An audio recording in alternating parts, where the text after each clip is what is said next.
महत्वाची बातमी, पाकिस्तानच्या हल्ल्यामध्ये काश्मीरच्या अनेक भागांमध्ये नुकसान झालेले आहे। राजौरीमधील सुरक्षा व्यवस्थेमध्ये आता मोठी वाढ करण्यात आली आहे। भारतीय लष्कराकडूनही पाकिस्तानच्या हल्ल्याला चोख प्रत्युत्तर दिलं जात आहे।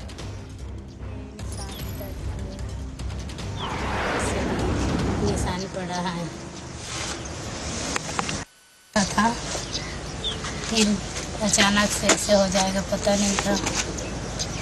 हम तो उधर चला गए तब किसी को कोई लगी तो नहीं है?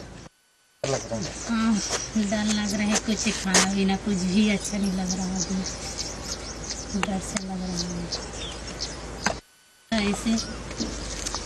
अब सोच रहे क्या होगा। सब अच्छा होगा। अब हो गया सारा? नहीं नहीं, उसका पैसे मिलेगा हमें। नहीं, पैसा तो मिलेगा, ईंट तो खराब हो गया। ईंट खराब बनाना पड़ेगा, उसको फिर बनाना पड़ेगा, दोबारा बनाना पड़ेगा। क्या रेट मिल जाता है?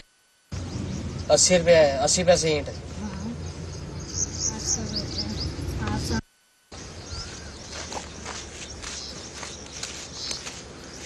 राजौरीमधल्या घरांवर पाकिस्तानकडून गोळीबार करण्यात आलेला आहे। साहजिकच त्या ठिकाणी स्थानिकांमध्ये दहशतीचं वातावरण पाहायला मिळत आहे। काश्मीरच्या अनेक भागांमध्ये मोठं नुकसान झालेलं आहे। तिथल्या स्थानिक महिलेची प्रतिक्रिया आपण या ठिकाणी पाहत होतात। घरामध्ये आम्ही नव्हतो, मात्र आता एक भीती निर्माण झालेली आहे, मनामध्ये भीती बसलेली आहे। भारतीय लष्कराकडून सुद्धा पाकिस्तानच्या हल्ल्याला चोख प्रत्युत्तर दिलं जात आहे।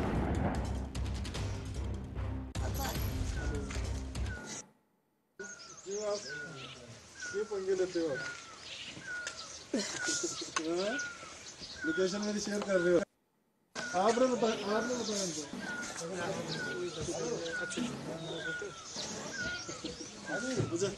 मुझे क्या करना